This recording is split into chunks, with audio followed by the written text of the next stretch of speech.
Hello friends, welcome to the coaching class of RPCC rocks. हम लोग सीख रहे हैं एप्टीट्यूड, और एप्टीट्यूड में पहला ही टॉपिक सीख रहे हैं number system and number series. और अभी तक के हमने बहुत सारे टॉपिक के साथ डील किया। हमने इजी लेवल के प्रॉब्लम से शुरुआत की और ख़त्म महाबाप लेवल के प्रॉब्लम पे की। आज के वीडियो लेक्चर में भी हम कुछ चैलेंजिंग प्रॉब्लम देखेंगे और कुछ नए कंसेप्ट भी सीखेंगे। जैसे लास्ट वीडियो लेक्चर में हमने कुछ चैलेंजिंग प्रॉब्लम देखे थे और उसके बाद हमने लास्ट 2 डिजिट का कंसेप्ट सीखा, जब उसकी यूनिट डिजिट वैल्यू 2, 4, 8 और 6 है। उम्मीद है आप सभी लोग लास्ट 2 डिजिट निकालना सीख गए होंगे। मैंने बहुत सारे एग्जाम्पल से आपको समझाया। आप अपने मन से भी एग्जाम्पल क्रिएट कीजिए और उस पर वर्कआउट कीजिए। अगर कहीं पे कोई दिक्कत आती है तो आप कॉल करके डिफ़िकल्टी पूछ सकते हैं, या फिर आप हॉल पे भी आके डिफ़िकल्टीज पूछ सकते हैं। अब हम चलते हैं आज के वीडियो लेक्चर पर। यह पहला ही गणित आपके सामने चैलेंजिंग गणित है। ये गणित मैंने बहुत पहले स्टेटस पे भी रखा था और बहुत लोगों को डिफ़िकल्टी पूछा, लेकिन बहुत लोगों को पूछा भी, लेकिन एक भी जना आंसर नहीं बता पाए। फ्रेंड्स, जहाँ पे भी वो जीपी सीरीज ज्योमेट्रिक प्रोग्रेशन का कंसेप्ट आता है ना, वहाँ पे अपने लोग हार जाते। ज्योमेट्रिक प्रोग्रेशन का बोलने का मतलब रहता है अगर उसकी सीरीज इनफाइनाइट की है, ठीक है, तो उसका जो आंसर रहता है वो a/1 - r होता है। Sum of infinite sum of infinite geometric progression series GP series का ये फार्मूला है S = a/1 - r। ठीक है, तो ये ऑलरेडी आप लोगों को ये फार्मूला मैंने बताया है, पीडीएफ भी प्रोवाइड की है। देखिए फ्रेंड, जीपी सीरीज के 3 फार्मूले हैं। बहुत लोगों को कंफ्यूजन हो रहा, एक बार फिर से बता दूं। पहला फार्मूला था S = a/r⁻1 r is greater than 1 रहेगा, और इसमें जो सीरीज रहेंगी वो इनफाइनाइट तक नहीं जाएंगी। और S = a1 - r⁻n/1 जब r इज लेस देन 1 है। और ये फार्मूले तभी अप्लीकेबल है जब ये इनफाइनाइट तक नहीं जाएंगी। लेकिन अगर आपकी जीपी सीरीज इनफाइनाइट के लिए है तो उसके लिए ये फार्मूला है S = a/1 - r। ठीक है, इसमें r की वैल्यू लेस देन 1 रहेंगी और r ग्रेटर देन 1 के लिए s की वैल्यू इंफिनिटी रहेगी। तो जीपी सीरीज का नॉलेज होना बहुत जरूरी है। GP series, AP series, arithmetic progression, GP geometric progression, इसका नॉलेज होना बहुत जरूरी है। तो मेन कंसेप्ट है कि आपको ये सीरीज के बारे में ही नहीं पता है, इसलिए तो बस अभी आप इतना याद रखिए इस प्रॉब्लम के लिए कि सम ऑफ इनफाइनाइट जीपी सीरीज होएगा S = a/1 - r। ठीक है, अब अपन इसको सॉल्व करेंगे। शुरुआत करेंगे गिवन के साथ। गिवन है a = 4/11, 44/11², 444/11³ 4/11⁴ ऐसे सो ऑन जाएगा इनफाइनाइट तक। अब सवाल उठता, क्या ये जीपी सीरीज है? नहीं, इसको जीपी सीरीज में बनाना पड़ेगा। तो स्टेप नंबर 1 क्या करना है? Make a given series into GP series. अब इसको जीपी सीरीज कैसे बनाऊंगा? तो ये जो गिवन प्रॉब्लम है इसको इक्वेशन 1 दे दो। अब इसको क्या करो, 11 के साथ डिवाइड करो। Divide by 11 to equation 1। Equation 1 को 11 से डिवाइड करो। a/11, ये मैं आपके समझने के लिए लिख रहा, एग्जाम में आपको डायरेक्ट डिवाइड करके डायरेक्ट सॉल्व करना है। तो पूरे गांव को मैंने 11 से डिवाइड किया। a/11, ये 4/11², ये 44/11³, ये 444/11⁴, ये चौबल 4/11⁵ ऐसे सो ऑन इनफाइनाइट तक। इसको दे दो इक्वेशन 2। अब आप क्या करेंगे, इसको जीपी सीरीज बनाने के लिए इक्वेशन 1 माइनस इक्वेशन 2 करेंगे। एलएचएस का माइनस एलएचएस के साथ होगा a/11 a-a/11। तो लेफ्ट हैंड साइड का माइनस लेफ्ट हैंड साइड के साथ। अब आपको ये पता होना कि माइनस का रूल एक है, जब आप एडिशन या सब्सट्रैक्शन करो तो ये डिनोमिनेटर सेम होना चाहिए। ये 3 है तो 3, तो 2 माइनस 1 1/3 होता है। ये एग्जाम्पल दिया जस्ट मैंने से रैंडमली। तो ये 4/11 एज इट इज रहेगा, क्योंकि इसका कोई जोड़ीदार नहीं है माइनस करने के लिए। माइनस कैसे होने वाला है देखिए आप, ऐसे होने वाला है। ये 44, ये समझने के लिए इतना डिटेल लिख रहा, नहीं तो डायरेक्ट माइनस कर सकते। 4/11², इसका माइनस इसके साथ होगा 444/11³ माइनस 44/11³। ये सब जीपी बनाने के लिए कर रहे हैं हम। फिर इसका माइनस इसके साथ होगा 4/11⁴ माइनस 444/11⁴। ऐसा चलते रहेगा फ्रेंड्स इनफाइनाइट तक। समझ में आया? तो माइनस करने के लिए 11² का माइनस 11² के साथ 11³ का 11³ के साथ ये ऐसे होगा। ये वाली टर्म एज इट इज रहेंगी, क्योंकि यहाँ पे 4/11 की टर्म नहीं है, तो एनीथिंग माइनस 0 इज एनीथिंग। तो ये 4/11 एज इट इज रहेगा। अब इसको सॉल्व करेंगे, ये 11 इधर जाएगा, 11a माइनस a/11, ये क्रॉस मल्टीप्लाई। अब इसको माइनस कीजिए, दोनों का डिनोमिनेटर सेम है। a/2 माइनस b/2, तो a माइनस b/2, तो 44 माइनस 4, तो ये 40/11²। ये 44 गया तो ये 400/11³। फिर ये 4000, ये 4/4 में से ये 444 गया तो 4000/11⁴, ऐसे सो ऑन इनफाइनाइट तक। तो 11a में से a गया तो ये 10a/11 हो गया। ये 4/11 एज इट इज हो गया। अब इन सब में से 4 को कॉमन ले लेंगे, तो ये हो जाएगा 10/11²। ये हो जाएगा 100/11³।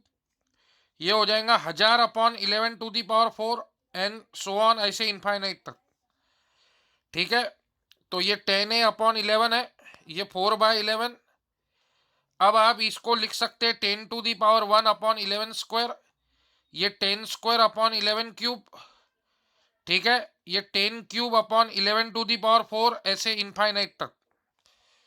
ठीक है, तो इस प्रकार से आपको ये प्रॉब्लम को सॉल्व करने का है। और अब ये जीपी सीरीज बन गई है। तो ये लेफ्ट हैंड साइड है 10a/11, ये 4/11। अब इसमें से 10 कॉमन ले लो। ठीक है, 10 अपन कॉमन ले लेंगे फ्रेंड्स, और एक 11 भी कॉमन ले लेंगे। तो इसमें से 10/11 कॉमन ले लिया, तो ये हो जाएगा 1/11, क्योंकि 11² है, एक गया तो एक बच गया। फिर एक 10 कॉमन गया तो ये 10, और एक 11 कॉमन गया तो ये 11²। ये 10/11²/11³। ठीक है, फिर ऐसे लेकर सो ऑन चलेगा इनफाइनाइट तक। तो देखो ये जीपी सीरीज हो गई, ये हो गया ए। फिर 10/11 से मामला बढ़ते जा रहा, तो आर की वैल्यू 10/11। जीपी सीरीज में आपको पता है जो फर्स्ट टर्म रहती है उसको ए बोलते हैं जीपी सीरीज में।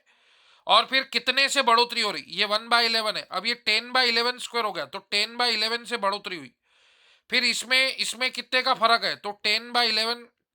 ठीक है, तो हर जगह 10/11 से मल्टीप्लाई किया जा रहा है। तो ए की वैल्यू हो गई 1/11 और आर की वैल्यू हो गई 10/11। अब आप बोल सकते now it is in GP. अब वो जीपी में आ गई है। एलएचएस में आपका 10a/11 है इजिकल टू 4/11।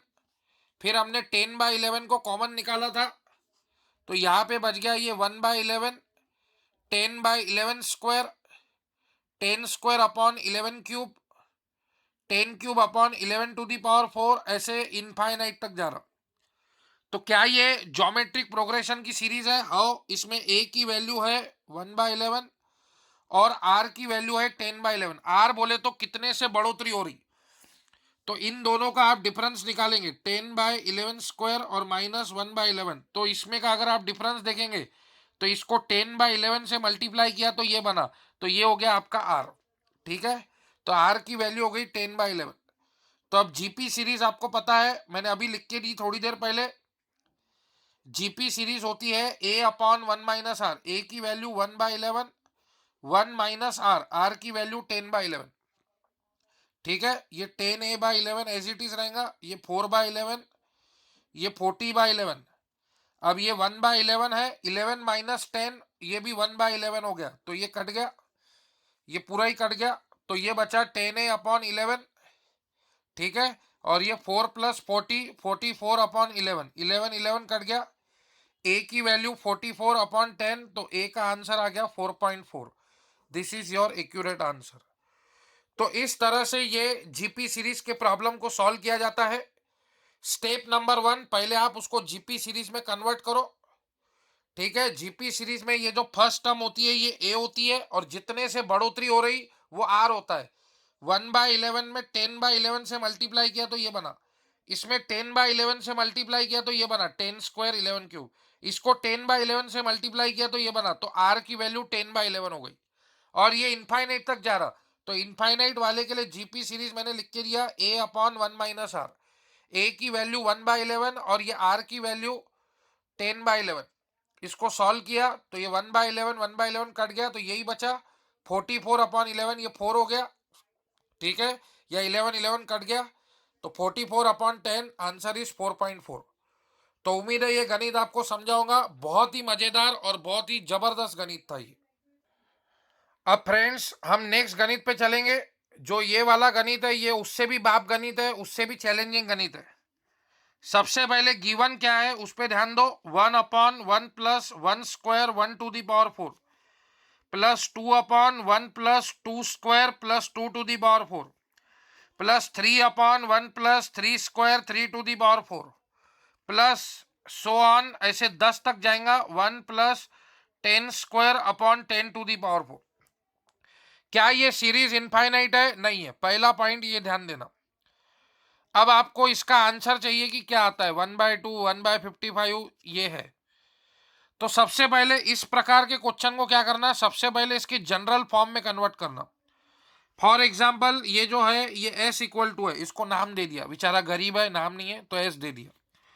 तो इसका जनरल फॉर्म क्या होगा, देखो इधर 1 है तो इधर भी 1 है, इधर 2 है तो इधर भी 2 है, इधर 3 है तो इधर भी 3 है, इधर 4 होता तो इधर भी 4 आता, इधर 10 है तो इधर भी 10 है। तो अगर आप ये सीरीज को फ्रेंड गौर से देखेंगे, गौर से, तो आप बता सकेंगे कि इसका जनरल फॉर्म क्या होगा। तो n/1 + n² n⁴ सही है। देखो n की वैल्यू 1 रखो, फिर प्लस n की वैल्यू 2 रखो तो ये मिलेगा, n की वैल्यू 3 रखो तो ये मिलेगा, n की वैल्यू 4 रखो तो ये मिलेगा। तो ये हो गया फ्रेंड इसका जनरल फॉर्म। ठीक है, अब हम इसके जनरल फॉर्म को थोड़ा सा सिंप्लीफाई करेंगे। तो आप लोगों को पता है ये n⁴ को मैं लिख सकता हूं n² का स्क्वायर। लो ऑफ इंडाइसेस आपको पता हो ना, a⁴m⁴n, तो a⁴mn होता है। तो n⁴ को मैं लिख सकता हूं n² का स्क्वायर। ठीक है, फिर ये प्लस n² + 1। अब मैं क्या करूंगा, इसको सिंप्लीफाई करूंगा, मैं मैथ्स वाला इंसान हूं तो सिंप्लीफिकेशन मेरे को जमता है। मैं क्या कर रहा, 2n² और इसको -n² लिखा, ये n² को, मीनिंग चेंज हुआ क्या, नहीं, 2n² में से एक n² गया तो n² ही बचा। तो अगर अब आप इसको देखेंगे तो ये n² का स्क्वायर प्लस ये 2n² + 1, तो ये a² + 2ab + b² का होल स्क्वायर हो गया, और ये -n²। तो ये a², a की value n² twice ab + b²। तो अगर आप गौर से देखेंगे फ्रेंड्स तो ये n² + 1 का होल स्क्वायर हो गया, और ये -n²। देखिए फ्रेंड, आराम आराम से समझिए। पहली स्टेप मैंने क्या किया, इसका जनरल फॉर्म लिखा। तो क्या होगा इसका जनरल फॉर्म, इधर 1 है तो इधर 1, इधर 2 है तो इधर 2, इधर 3 है तो इधर 3, इधर 10 है तो इधर 10। तो अगर इधर n है तो इधर n आ जाएगा, और ये 1 हर जगह फिक्स है। उसके बाद क्या किया, n⁴ को लिखा n² का स्क्वायर। मेरे को यहाँ पे समझ में आ गया कि ए प्लस बी का होल स्क्वायर बनेगा। तो ए स्क्वायर ए प्लस बी के होल स्क्वायर में ट्वाइस ए बी होता है, मतलब 2n स्क्वायर होता है। तो एडजस्टमेंट करके लिखा, एन स्क्वायर को लिख सकते हैं 2n square minus n square, तो एन स्क्वायर ही होता है। तो ये a square plus 2ab plus b square, तो ये ए प्लस बी का होल स्क्वायर हो गया, म्हणजे एन स्क्वायर प्लस 1 का होल स्क्वायर और ये माइनस एन स्क्वायर। अब इसको देख के क्या फीलिंग आता, तो इसको देख के यही फीलिंग आता, ए स्क्वायर माइनस बी स्क्वायर होता है ए minus b a plus B. इसको आप ए पकड़ो, इसको आप बी पकड़ो। तो अभी आपको इसको ए पकड़ना है, a square minus b square, तो क्या होगा फ्रेंड्स, ध्यान दो, ये n upon a square minus b square होगा, a minus b a plus b, ये ए हो गया ये बी हो गया, तो n square plus 1 minus n square a minus b, और उसके बाद a plus b, n square plus 1 plus n square. देखिए फ्रेंड, ये हो गया ए पूरा का पूरा, ये हो गया ए स्क्वायर माइनस बी स्क्वायर, ठीक है। ए की वैल्यू हो गई एन स्क्वायर प्लस 1 और बी की वैल्यू हो गई एन, ठीक है, a square minus b square, ठीक है। तो a minus b n square plus 1 minus n, और sorry n square plus 1 plus n, ठीक है। तो ए की वैल्यू है एन स्क्वायर प्लस 1 का whole square minus n square, तो ए हो गया एन स्क्वायर प्लस 1, बी हो गया एन, तो ए माइनस बी, ए बोले तो एन स्क्वायर प्लस 1 और एन बोले तो बी बोले तो एन, और n square plus 1 plus n, ठीक है। तो हमने क्या किया, इसके फैक्टर्स बना लिए। इसको क्या बोलते हैं फ्रेंड्स, इसको बोलते हैं फैक्टर्स, इसको क्या बोलते हैं, फैक्टर्स, ठीक है। तो ये आ गया आपका एस एन, एस एन आ गया n upon n square plus 1 minus n और n square plus 1 plus n. अब आप इसको सॉल्व करो, एन की वैल्यू 1 रखो, तो 1 अपॉन ये 1 का स्क्वायर 1, 1 प्लस 1 2, 2 माइनस 1 इज 1, 1 रखो, 1 का स्क्वायर 1, 1 प्लस 1 2, 2 प्लस 1 3, फिर एन की वैल्यू 2 रखो, एन की वैल्यू 2 रखा, तो 2 अपॉन 2 स्क्वायर प्लस 1, 2 स्क्वायर बोले तो 4, 4 प्लस 1 5, 5 माइनस 2 3, फिर 2 स्क्वायर प्लस 4, 4 प्लस 2 6 प्लस 1 7, फिर एन की वैल्यू 3 रखा, 3 square 9, 9 plus 1 10, 10 minus 3 7, 3 square 9, 9 plus 3 12 plus 1 13, फिर एन की वैल्यू 4 रखा, 4 का स्क्वायर 16 प्लस 1, 16 प्लस 1 17, 17 में से 4 गए 13, फिर 4 का स्क्वायर 16, 16 प्लस 4 20 और 1 21, ऐसे लेकर कहाँ तक जाएगा, 10 तक। अपनी ये प्रॉब्लम में 10 तक टर्म है, तो 10 अपॉन 10 स्क्वायर 100, 100 में से 10 गए 90 और 1 91, और 10 स्क्वायर 100, 100 प्लस 10 110 प्लस 1 101। तो ऐसी ये सीरीज बन गई।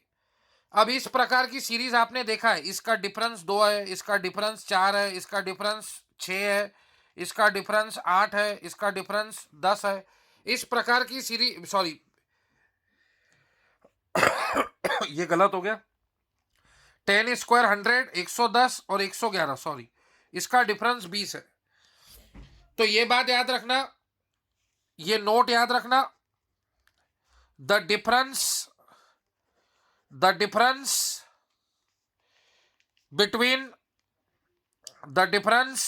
between two terms in the denominator, the difference between two terms in the denominator is equal to numerator. The difference between two terms in denominator is equal to the numerator. क्या बोला, the difference between two term in denominator is equal to numerator, ठीक है। तो अभी देखो इन दोनों में difference है 2 का, तो न्यूमरेटर में 2 आना चाहिए, तो 2 अपॉन 1 इंटू 3। इधर डिफरेंस कितने का है, 4 का है, 3 और 7 में कितना, देखो 3 और 1 में 2 का डिफरेंस है, तो ये डिफरेंस आपका न्यूमरेटर में आना चाहिए। 7 और 3 में डिफरेंस कितने का है, 4 का, तो 2 है, तो 2 की कमी है, तो 2 दे दो। तो सब जगह अपन क्या कर रहे हैं, न्यूमरेटर में 2 दे रहे, तो मीनिंग चेंज नहीं होना चाहिए करके 1/2। अब देखो 7 और 13 में डिफरेंस कितने का है, 6 का, तो इधर 2 से मल्टीप्लाई करो, 3 इंटू 2 6, इनमें 8 का डिफरेंस है तो 4 इंटू 2 8, ऐसे करके इसमें 20 का डिफरेंस है तो 10 इंटू 2 20। तो ओरिजिनल मीनिंग चेंज नहीं होने को ना फ्रेंड्स, इसलिए बाहर 1/2 दे दो। देखो ओरिजिनल मीनिंग चेंज हो गया क्या, देखो 2 से 2 काट डाला तो 1, ये 2, 2 2 जा 4, 2 3 जा 6, 2 4 जा 8, 2 10 जा, देख लो ओरिजिनल मीनिंग चेंज नहीं हुआ।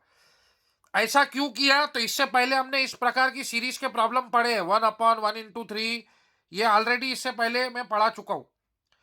आप अगर देखेंगे तो डिनोमिनेटर में दो टर्म में 2 का डिफरेंस 4 का, 6 का, 8 का, 10 का, 12 का, ऐसे करके 20 तक है। तो जो डिफरेंस दो टर्म के डिनोमिनेटर में है वो टर्म न्यूमरेटर होनी चाहिए। 3 - 1 2, तो ये न्यूमरेटर में 2 होना चाहिए, तभी हम इसको सॉल्व कर पाएंगे, स्प्लिट कर पाएंगे। 7 - 3 4, तो 2 है, तो 2 की कमी है, 2 मला पाहिजे तरी द्या, मीनिंग चेंज झाला नहीं पाहिजे तरी पण द्या। इसमें 6 का डिफरेंस है तो 3 इंटू 2 6, इसमें 8 का डिफरेंस है, इसमें 20 का डिफरेंस है, तो सब जगह हमको 2 देना पड़ेगा। अब क्या करेंगे फ्रेंड्स, ध्यान दीजिए। अब आप लोग इस प्रकार का गणित, ये सीरीज का गणित ऑलरेडी सॉल्व कर चुके हैं। इसको कैसे सॉल्व करते थे ऑलरेडी मैं प्रीवियस लेक्चर्स में बता चुका हूं। इसको पहली स्टेप अपन स्प्लिट करेंगे, 1/1 - 1/3। मीनिंग चेंज हुआ क्या, नहीं, 3 - 1 2, 2/1 × 3। देखो इसको हम स्प्लिट करके लिख सकते, 1/1 - 1/3, तो 3 क्रॉस मल्टीप्लाई करके देखो, 3 - 1 2, 2/3, यही आ गया 2/3। फिर देखो इसको अपन लिखेंगे 1/3 - 1/7। देखो 7 - 3 कितना होता है, 4, 4/3 × 7, 4/3 × 7। इसको अपन ऐसे स्प्लिट कर सकते, 7 - 3 4, 4/3 × 7। देखो फिर इसको अपन स्प्लिट कर सकते, 1/7 - 1/13। देखो 13 - 7 6, 6/7 × 13, 6/7 × 13। ये cross multiply, A/B minus B/C, तो ये हो जाएगा, सॉरी C/D, तो AD माइनस BC/BD, ठीक है। तो ये 13 - 7 6, 6/7 × 13, देख लो। फिर 1/13 - 1/21, 21 में से 13 गए 8, 8/13 × 21, 8/13 × 21, ऐसे करके सो ऑन। 1/91 - 1/111, 111 माइनस 91 कितना होता है, 20, 20/91 × 111, बिल्कुल करेक्ट। अब हैप्पी बर्थडे होते हैं 1/3 1/3 1/7 1/7 1/13 1/13, ऐसे करके सब हैप्पी बर्थडे हो जाते। सिर्फ ये फर्स्ट टर्म बचती और ये लास्ट टर्म बचती। ऑलरेडी ये प्रॉब्लम हो चुका है अपना। तो इसको कैसे सॉल्व करेंगे, क्रॉस मल्टीप्लीकेशन, 111 - 1/111, तो 111 - 1 बोले तो 110/111, तो 2 1 जा, ये 55 जा, तो आंसर आ जाएगा 55/111। क्या ये ऑप्शन में अवेलेबल है, yes, option number C Chennai, 55/111। तो बहुत ही मजेदार क्वेश्चन था। पहली स्टेप हमने जनरल फॉर्म लिया, उसके बाद हमने उसके फैक्टर्स बनाए, तो उसके लिए हमने एडजस्टमेंट की, +2n² - n², फिर वो a+b का होल स्क्वायर बन गया। फिर हमने उसको a² - b² लगाया, a - b a+b। फिर उसके बाद हमने ये टर्म ओपन की। फिर हमको पता है जो डिफरेंस डिनोमिनेटर का है वो न्यूमरेटर में होना चाहिए स्प्लिट करने से पहले। तो इधर डिफरेंस 2 है तो 2 की कमी है तो 2 चाहिए, दे दो, मीनिंग चेंज नहीं होगा, करके बाहर 1/2। इधर 4 चाहिए तो 2 दे दो, मीनिंग चेंज के लिए 1/2 बाहर लिखा है। इधर और 2 चाहिए, इधर भी 2 चाहिए, इधर भी 2 चाहिए। अब आप इसको स्प्लिट कर सकते, ये स्प्लिट करेंगे इसको आप लिख सकते 1/1 - 1/3, ये 2/1 × 3 को, 2/1 × 3 को आप ऐसे लिख सकते 1/1 - 1/3, दोनों का मीनिंग सेम है। देखो 3 - 1 2, 2/1 × 3। तो ऐसे सबको स्प्लिट कर दिया, सबका हैप्पी बर्थडे किया, तो फर्स्ट और लास्ट टर्म बचती, सॉल्व किया, तो इसका आंसर 55/111 आ गया। तो बहुत ही मजेदार और चैलेंजिंग क्वेश्चन था। जब इस प्रकार का क्वेश्चन आता तो एग्जाम में लोग डील नहीं कर पाते। नहीं समझा है तो वीडियो को 2-4 बार आप पीछे जाके देखिए, मैंने हर एक बात 2-2 3-3 बार रिपीट किए फ्रेंड्स। अब नेक्स्ट क्वेश्चन पे आगे बढ़ेंगे फ्रेंड्स। ये बहुत ही इजी क्वेश्चन है। मैं उम्मीद करता हूँ ये आप सभी लोगों को आना चाहिए। ये प्रकार के क्वेश्चन ऑलरेडी हम बहुत सारे देख चुके हैं, ये समझो कि मैं आपकी रिवीजन ले रहा। The difference between the sum of first two n natural number, the difference between the sum of first two n natural number and the sum of first n odd number. वो जो उसने अंग्रेजी में लिखा है इसका मीनिंग ये 1+3 + 5 + 7 ऐसे लेकर ऑड नंबर्स तक के क्या रहेगा। क्या बोला उसने? द डिफरेंस, ये डिफरेंस किसका difference? The sum of first two n natural number and sum of first n odd number. अब मेरे को आप बताओ, आपको मैंने sum of first n natural number का फार्मूला लिख के दिया था, आपको पीडीएफ भी प्रोवाइड की, n×n+1/2, जिसमें हम 1+2+3 ऐसे करके n तक के सम करते थे। फिर मैंने आपको sum of first n odd number का भी फार्मूला लिख के दिया था, 1+3+5+7 ऐसे, तो ये होता है n²। अभी उसने आपको बोला sum of first of 2n, n के जगह 2n कर दिया, तो ये फार्मूले में जहां जहां n है, ये फार्मूले में जहां जहां n है उसके जगह आपको 2n लिखने का है। तो 2n×n+1, सॉरी, जहां जहां n है उधर 2n, इधर n के जगह 2n, इधर भी n के जगह 2n, 2n+1/2 और ये -n²। ये 2 का happy birthday, n×2n 2n², n×1 n और -n²। तो 2n² में से एक n² गया तो n² + n, तो इसका आंसर आ गया ऑप्शन डी, n² + n। तो ये क्वेश्चन आना चाहिए था, इसमें कोई नई बात नहीं थी। आप में से कोई बोल नहीं सकता कि ये बात हमको पता नहीं थी, ऑलरेडी प्रीवियस वीडियो लेक्चर में हम बता चुके। नेक्स्ट क्वेश्चन, अब 2 क्वेश्चन बाप होने के बाद थोड़े से इजी क्वेश्चन देखेंगे। What is the unit digit of sum of first 111 whole number. अब मैंने आपको बताया था नेचुरल नंबर जो होता है वो होता है काउंटिंग नंबर। ध्यान से सुनिएगा, नेचुरल नंबर मतलब काउंटिंग नंबर।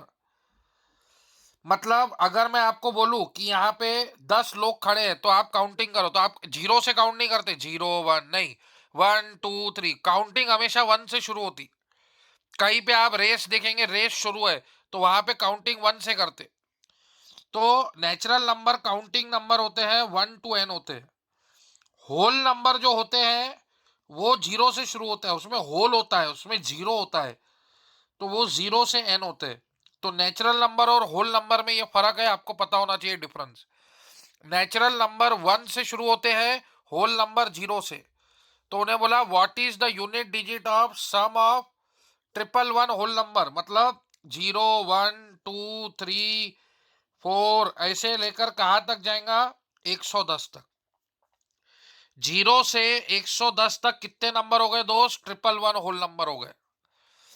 तो आपको पता है कि 1 + 2 + 3 + n का फॉर्मूला है n×n+1/2। ये 0 ऐसे इट इज रहेगा, ये यहां से यहां तक के का फॉर्मूला होता है n×n+1/2, where n is the last number. 110, 110 + 1 111 / 2, 0 + anything is anything, 2 1 जा, ये 55 जा, और 5 × 1 5, तो इसकी यूनिट डिजिट वैल्यू क्या आएंगी? 5।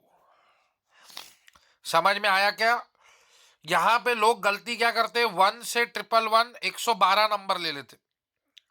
यहां पे गलती वो करते नहीं, होल नंबर की शुरुआत 0 से होती है, 0 से 110 तक होते हैं 111 नंबर, 0 से 3 तक होते 4 नंबर, 0 से 4 तक होते 5 नंबर, ऐसे। तो होल नंबर की जो शुरुआत आपको करनी है वो 0 से करनी है, ये याद रखना। इस प्रॉब्लम में लोग ये गलती करते हैं। तो उम्मीद है ये गणित समझ में आया होगा। अब हम ये क्वेश्चन देखेंगे। ये क्वेश्चन भी हम ऑलरेडी बहुत सारे वीडियो लेक्चर में देख चुके हैं और इस प्रकार का क्वेश्चन भी हम बहुत बार कर चुके हैं। The sum of digit of 2 digit number is 12।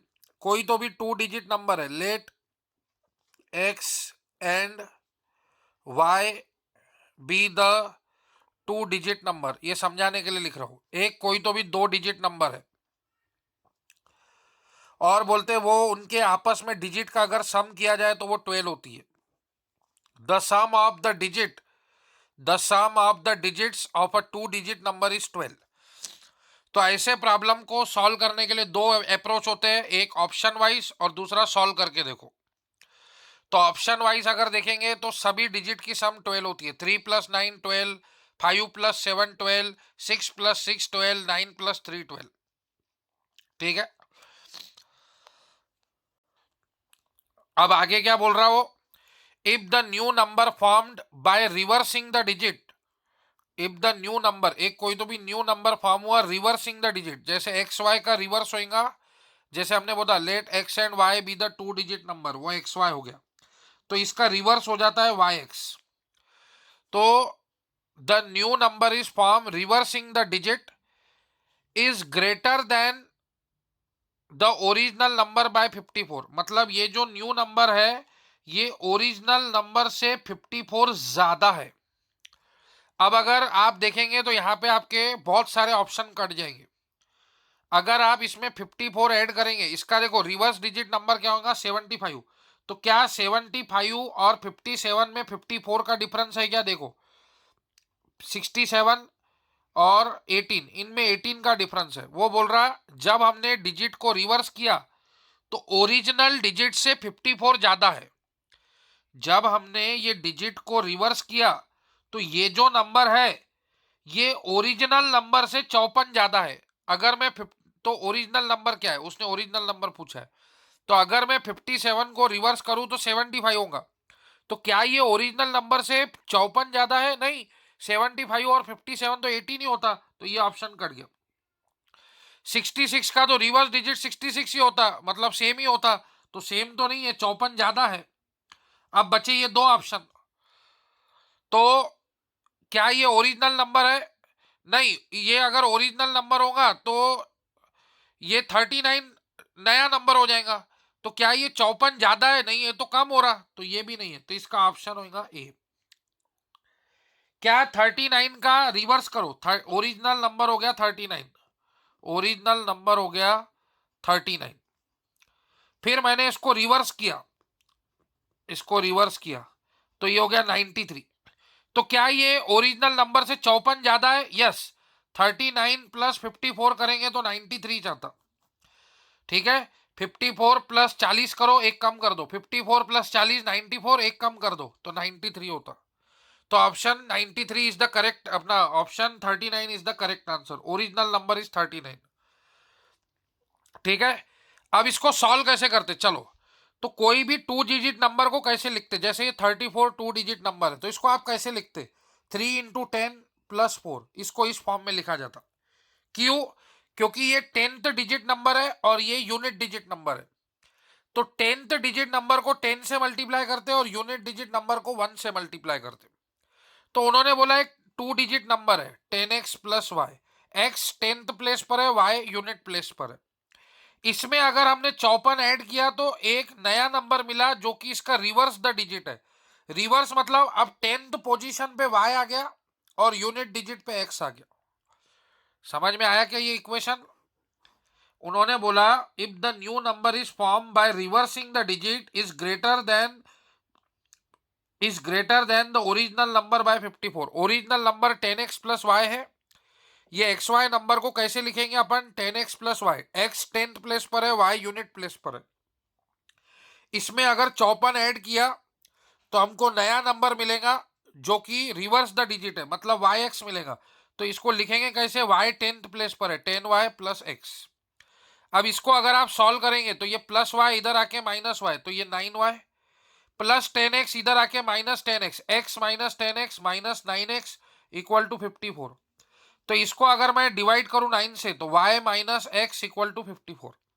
और पहले लाइन में उसने बोला था सम ऑफ 2 डिजिट इज 12, मतलब जो 2 डिजिट है x और y उसका सम करेंगे तो 12 होगा। तो अब इसको सॉल्व करेंगे, ये सॉल्व करने की प्रोसेस हो गई।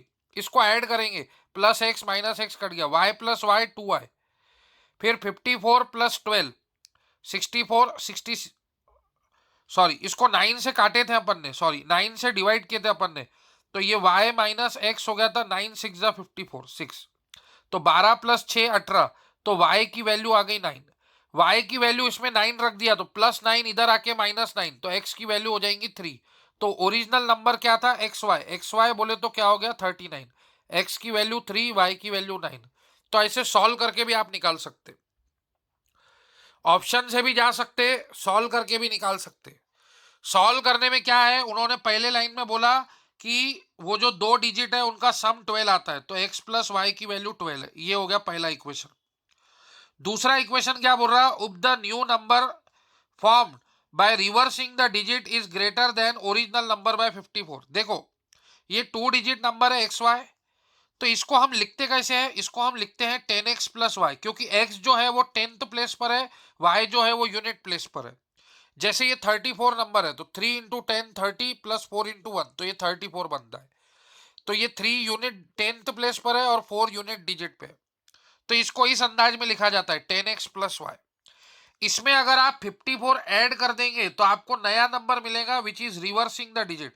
तो अपन ने ओरिजिनल नंबर लिया एक्स वाई, ये ओरिजिनल नंबर, तो न्यू नंबर जो रहेगा, न्यू नंबर वो वाई एक्स रहेगा।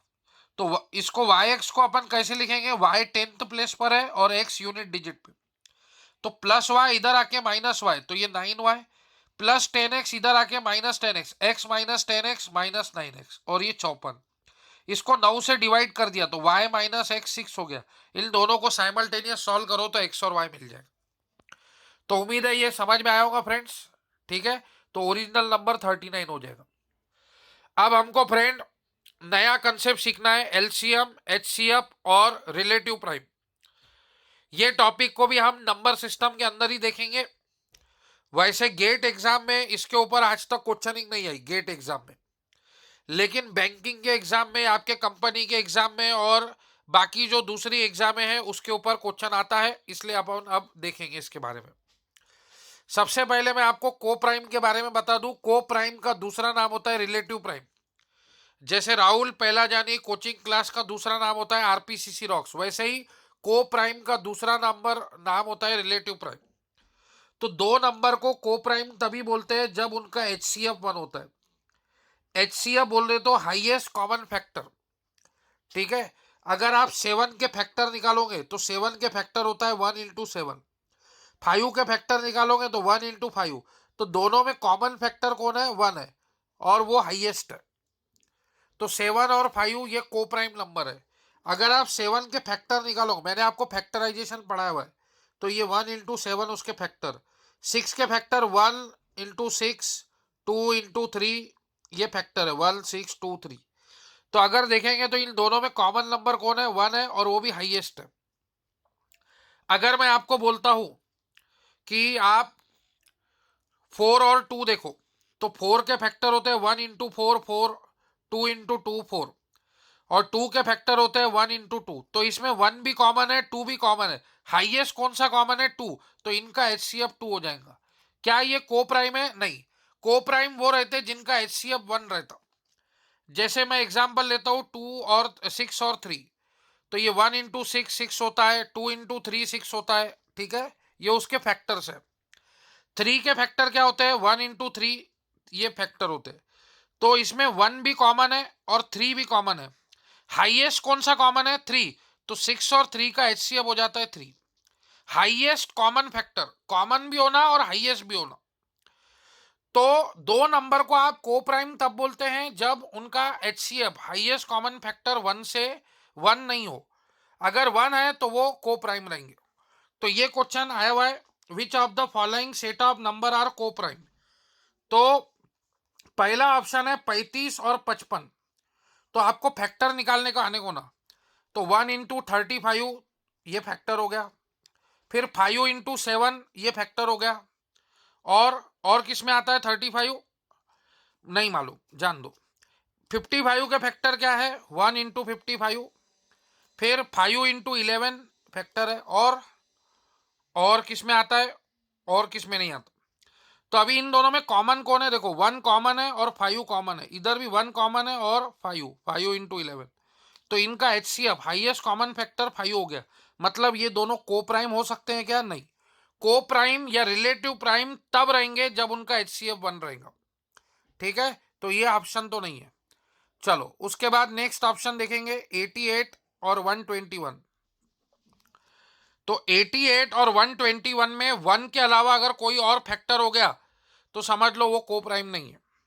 तो अगर आप देखेंगे अब गावरानी भाषा में, अब इतने फैक्टर, आप बोलेंगे सर इतने फैक्टर लिखेंगे क्या हम? नहीं, आपको वो नंबर ढूंढना है जो 1 से बड़ा है और इनको डिवाइड करता हो। तो अगर आपको पता होगा तो ये 11 इंटू 8 88 होता है और ये 11 इंटू 11 121 होता है। मतलब ये 11 से भी डिवाइड होता है, ये भी 11 से डिवाइड होता है। मतलब इसमें हाईएस्ट कॉमन फैक्टर 11 हो गया। तो दो नंबर को आप को प्राइम या रिलेटिव प्राइम तभी बोलेंगे जब उनका HCF कितना रहेगा? 1। मतलब ये भी को प्राइम है क्या? नहीं। चलो ये भी कट गया। अब अपन देखेंगे डी ऑप्शन, ये 65 और ये 104। आपको देखना है 1 से कोई बड़ा नंबर इनको डिवाइड करता है क्या? दोनों को। ठीक है, फैक्टर किसको बोलते हैं? जब वो उसको कंप्लीटली डिवाइड करता होगा। तो मेरे को ये पता है कि 13 इंटू 5 65 होता है। मतलब ये नंबर को मैं 13 से डिवाइड कर सकता हूं। और मेरे को इतना भी पता है कि 13 इंटू 8 104 होता है। मतलब इसको भी मैं 13 से डिवाइड कर सकता हूं। तो ये दोनों नंबर का हाईएस्ट कॉमन फैक्टर है 13। 104 को अगर आप 13 से डिवाइड करेंगे तो 13 इंटू 8 8 3 जा 24, 8 इंटू 1 8, 8 और 2 10, 104 और 13 पाँचे 65। 13 दोनों में कॉमन मल्टीपल है। तो इन दोनों का हाईएस्ट कॉमन फैक्टर जो है वो 13 है। तो ये को प्राइम होंगे क्या? नहीं। को प्राइम वो रहता है जिनका हाईएस्ट कॉमन फैक्टर 1 होना चाहिए। मतलब ये भी ऑप्शन आपका पिक्चर में कट गया, ये भी कट गया, ये भी कट गया। तो कौन सा ऑप्शन है? बी। 47 और 51, इन दोनों में हाईएस्ट कॉमन फैक्टर कौन है? इसमें हाईएस्ट कॉमन फैक्टर है 1। 47 जो है फ्रेंड, 47 जो है आपका, ये आपका प्राइम नंबर है। 51 प्राइम नंबर नहीं है। 51 को अपन 3 से डिवाइड कर सकते हैं। ठीक है, 3 17 जा। ठीक है, लेकिन ये 3 से डिवाइड होता क्या? नहीं। ये 17 से डिवाइड होता क्या? नहीं। तो इन दोनों में हाईएस्ट कॉमन फैक्टर है 1। इसके सिर्फ दो ही फैक्टर है, एक 1 और एक 47। इसके 1 है, 3 है, 17 है और 51 है। तो इन दोनों में कॉमन कौन है? 1। तो जिस दो नंबर्स में हाईएस्ट कॉमन फैक्टर 1 होता है उनको बोला जाता है रिलेटिव प्राइम या फिर को प्राइम। तो उन्होंने बोला which of the following set of number are relative prime and coprime. तो रिलेटिव प्राइम को प्राइम उसको बोलते हैं जिसमें हाईएस्ट कॉमन फैक्टर 1 होता है। तो 47 और 51 जो है ये तुम्हारा को प्राइम है, रिलेटिव प्राइम है, क्योंकि इन दोनों का HCF 1 आता है। मैंने बताया इसका HCF 5 है, इसका 11 है, इसका 13 है। ठीक है, तो उम्मीद है ये एग्जाम्पल आपको समझ में आया होगा HCF का। अब फ्रेंड हम नेक्स्ट वीडियो लेक्चर में बात करेंगे LCM की। LCM का जस्ट मैं आज आपको इंट्रोडक्शन देता हूं, लीस्ट कॉमन मल्टीपल। ठीक है, LCM बोले तो लीस्ट कॉमन मल्टीपल। LCM सीखने के लिए आपको 4 मेथड्स पता होना। एक है ट्रेडिशनल मेथड जो हम बचपन में लगाते थे, लेकिन ट्रेडिशनल मेथड का ड्रॉप है कि इसको समय बहुत लगता। अब ट्रेडिशनल मेथड क्या होती है इसके बारे में हम चर्चा करेंगे। उसके बाद रहेंगी फैक्टराइजेशन मेथड। किसी भी नंबर को उसके प्राइम फैक्टर में अगर ब्रेक करना हो तो उसको बोलते हैं फैक्टराइजेशन मेथड। तो फैक्टराइजेशन मेथड क्या है वो भी हम देखेंगे। फिर तीसरी है long division method. Long division method से LCM कैसे निकाला जाता है वो भी हम देखेंगे। और उसके बाद होती है शॉर्टकट मेथड जो हम लोग कॉम्पिटिटिव एग्जाम में लगाते हैं, जिससे answer with in A second answer आता है। तो सर ये चारों मेथड का नॉलेज होना जरूरी है क्या? हो, कभी कभी एग्जाम में हम लोग रिफ्रेश हो जाते हैं तो हमको एकदम बेसिक से शुरुआत करना पड़ता। तो हमको ट्रेडिशनल मेथड का नॉलेज होना जरूरी है। तो ट्रेडिशनल मेथड कैसे लगाते हैं वो अभी हम देखेंगे। समझो 8 एग्जाम्पल से समझेंगे, 8 12 6 4। तो अभी आपको क्या करने का है? LCM मतलब लीस्ट कॉमन मल्टीपल। आपको मल्टीपल समझते होंगे, 3 के मल्टीपल 3 इंटू 1 3, 3 2 जा 6, 3 3 जा 9, 3 4 जा 12, ऐसे। तो आपको सबके मल्टीपल्स लिखने के। कैसे लिखेंगे देखो, ये 8 है, ठीक है, ये 12 है, ये 6 है, ये 4 है। 8 का टेबल आपको बताऊंगा, 8 इंटू 1 8, 8 2 जा 16, 8 3 जा 24, 32, 40, 48 ऐसे। इसको बोलते हैं मल्टीपल ऑफ 8। इसको बोलते हैं, मैं एकदम लो लेवल से पढ़ाऊंगा, फिर एकदम हाई लेवल पे चीजें खत्म करता हूं, आपको पता है। अब आप में से कुछ लोगों को बोर लगेगा क्योंकि आपको एलसीएम आता है, लेकिन मेरे को सबके हिसाब से वीडियो बनाना है। ऐसे बहुत सारे लोग हैं जिनको एलसीएम का मीनिंग भी नहीं समझता। तो लीस्ट कॉमन मल्टीपल, तो सबसे पहले हम मल्टीपल समझ रहे क्या होते। मल्टीपल मतलब उसका पहाड़ा, उसका टेबल। 12 के मल्टीपल, 12 1 जा 12, 12 2 जा 24, 12 3 जा 36, 48, 60, 72 एंड सो ऑन। फिर 6 के मल्टीपल, 6 1 जा 6, 6 2 जा 12, फिर 18, फिर 24, फिर 30, फिर 36, फिर 42, 48 एंड सो ऑन। फिर 4 का टेबल, ये मल्टीपल है, multiple of 6, multiple of 12, multiple of 4, 4 8 12, 16 20, 24, 28, 32, 36, 40 ऐसे सो ऑन। तो ये हो गए मल्टीपल। अब कॉमन देखिए, 8 इधर है क्या, 8 इधर है क्या, हाँ चारों में होना चाहिए वो। 8 इसमें और इसमें, इसमें इन दोनों में 8 नहीं आता, तो 8 नहीं ले सकते। फिर 16, 16 इधर भी नहीं है, इधर भी नहीं है, इधर है, तो 16 भी नहीं ले सकते। कॉमन मतलब चारों में होना चाहिए।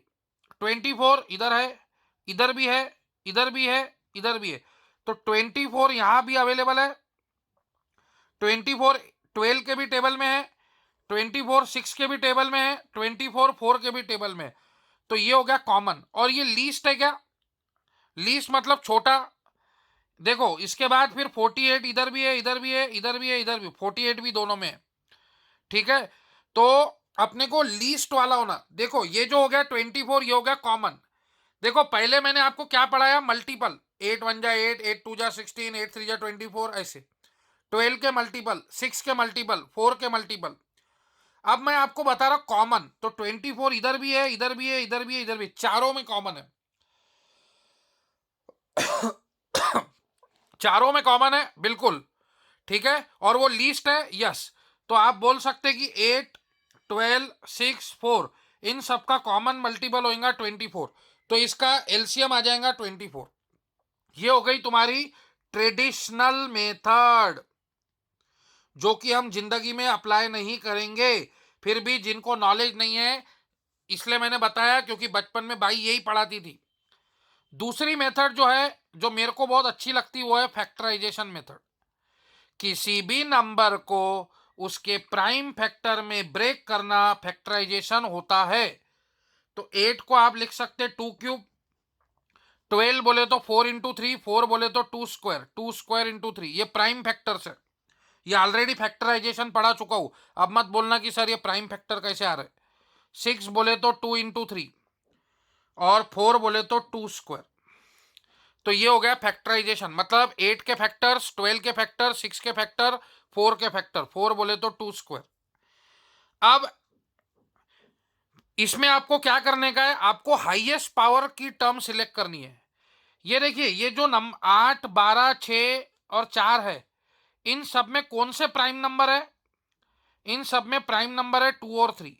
तो आपको इसकी हाईएस्ट पावर लेना है, हाईएस्ट पावर। तो ये चारों टर्म में 2 की हाईएस्ट पावर 3 ही दिख रही, ये 2 1 2, तो हाईएस्ट पावर है 2 क्यूब। इन में 3 की हाईएस्ट पावर एक ही है, तो 2 क्यूब होता है 8, 8 इंटू 3 24, तो ये हो गया एलसीएम। तो फैक्टराइजेशन मेथड में क्या करने का है, सभी नंबर्स को, स्टेप नंबर 1, सभी नंबर को उसके प्राइम फैक्टर में ब्रेक करना है। कैसे, ऑलरेडी पढ़ा चुका हूं। आप में से कोई ऐसा बोलना नहीं चाहिए कि सर मेरे को ये फैक्टर्स बनाते नहीं आ रहे, तो प्रीवियस वीडियो लेक्चर अच्छे से देखिए। उसके बाद आपको हाईएस्ट पावर लेनी है प्राइम नंबर्स की। प्राइम नंबर कौन कौन से अवेलेबल है, 2 और 3। तो फिर उनकी 2 की मैक्सिमम पावर 3 है और 3 की मैक्सिमम पावर 1 है, तो 2 क्यूब इंटू 8, 8 इंटू 3 24। तो ये हो गई आपकी फैक्टराइजेशन मेथड, ठीक है। उसके बाद तीसरी है long division method. Long division method भी आपको आना जरूरी है। लॉन्ग डिवीजन मेथड में क्या होगा, ये नंबर्स है 8, 12, 6, 4, ठीक है। इसको आप 2 से डिवाइड करेंगे तो 2 4 जा 8, 2 6 जा 12, 2 3 जा 6, 2 2 जा 4। फिर अगेन इसको 2 से ब्रेक करेंगे, 2 2 जा 4, 2 3 जा 6। ये 3 एज इट इज, ये 2 को आप 3 से डिवाइड नहीं कर सकते तो इसको ऐसे ही रहने दो, और 2 1 जा 2, ठीक है। फिर इसको और 2 से डिवाइड करो, जब तक 2 से डिवाइड होता तब तक ये वाली टर्म होती है ना, हाउ 2 1 जा 2। फिर ये 3 एज इट इज, ये 3 को हम 2 से डिवाइड नहीं कर सकते तो 3 को वैसे ही रखेंगे, 3 को वैसे ही रखेंगे, 1 भी ऐसे ही रखेंगे, सिर्फ इसको डिवाइड कर पाए। फिर आपको क्या करने का है, 3 से डिवाइड करेंगे तो ये 1, 3 को आप 1 से डिवाइड नहीं कर सकते, 1 ऐसे ही रहेगा, 3 1 जा 3, 3 1 जा 3, और ये 1 एज इट इज रहेगा। तो आपको ऐसे कब तक तमाशे करने हैं, जब तक ये 1 1 1 नहीं बन जाता, ठीक है। तो अब इसके फैक्टर क्या आ गए, 2 इंटू 2 4, 4 इंटू 2 8, 8 इंटू 3 24। आया समझ में? तो इसका एलसीएम हो गया 24। आप बोलेंगे सर नहीं समझा, और एक एग्जाम्पल बताओ, और एक एग्जाम्पल बताएंगे, 12, 18 और 15, ठीक है। अब इसको पहले अपन कैसे डिवाइड करेंगे दोस्तों, 2 से, 2 6 जा 12, 2 9 जा 18, और 15 को आप 2 से डिवाइड नहीं कर सकते तो 15 वैसे ही रहेगा, ओके, यस। फिर अब ये 2 से डिवाइड होता क्या, यस, 2 3 जा 6, ये 2 को 9 से डिवाइड नहीं कर सकते, 15 से भी नहीं, ये एज इट इज रहेगा। फिर अब इसको 3 से डिवाइड करेंगे, 3 1 जा 3, 3 3 जा 9, 3 5 जा 15। फिर इसको अगेन 3 से डिवाइड करेंगे, ये 1 एज इट इज, 3 1 जा 3, और ये 5। अब ये पूरे 1 बन गए क्या, नहीं, ये 5 बच गया, तो इसको 5 से डिवाइड करेंगे, ये 1 एज इट इज, 5 को हम 1 से डिवाइड नहीं कर सकते, और ये 5 1 जा 5। तो क्या आ गया, 2 इंटू 2 4, 4 इंटू 3 12, 12 इंटू 3 36, 36 इंटू 5 180। तो ये आ गया इसका एलसीएम। क्या ये सही है? तो आप इसको फैक्टराइजेशन मेथड से भी कर सकते। 12 के फैक्टर होते हैं 2 स्क्वायर इंटू 3, 4 इंटू 3 12। 18 होता है 3 स्क्वायर 9 इंटू 2। 15 होता है 5 इंटू 3। क्या करने का है, हाईएस्ट पावर लेना है, किसकी, मेरी की तुम्हारी नहीं, प्राइम नंबर्स की। प्राइम नंबर कौन कौन से यूज हुए, 2 3 5। तो 2 की हाईएस्ट पावर कितनी है, 2, 3 की हाईएस्ट पावर कितनी है, 2, 5 की हाईएस्ट पावर 1, 4 इंटू 9 इंटू 5, तो 9 इंटू 5 45, 45 इंटू 4 180, तो एलसीएम इज 180। ये हो गई फैक्टराइजेशन मेथड। ट्रेडिशनल मेथड भी लगा सकते हैं आप, ठीक है। इसको टेबल लिखने पड़ेंगे, 12 24 36 48 60 72 84 96 108 120 132 144, ठीक है। उसके बाद 156, ठीक है। उसके बाद 168 180, फिर 18 का टेबल 36, फिर 54, फिर 72, फिर 90, फिर 108, फिर 126, फिर 144, ठीक है, 154 162 180। देखो 36 इधर भी है इधर भी है, लेकिन इसमें 36 नहीं आता, इसमें 15 30 45 60, ठीक है। 60 इधर आता लेकिन 60 इधर नहीं आता, कॉमन तीनों में होना चाहिए, ठीक है।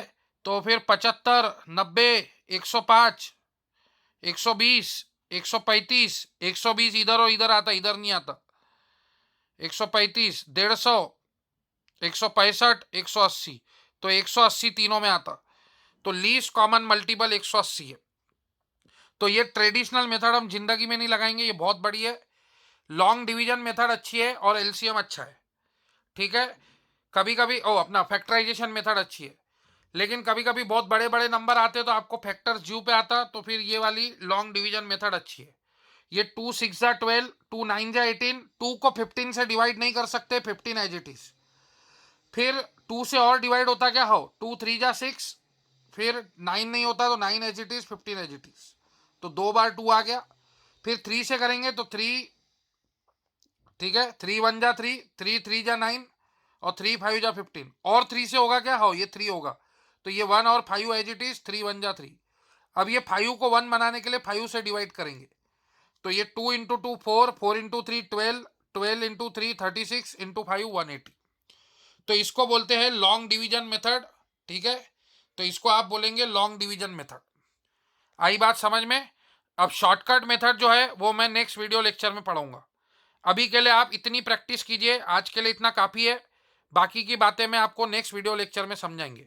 थैंक यू फ्रेंड्स, आज के लिए इतना काफ़ी है।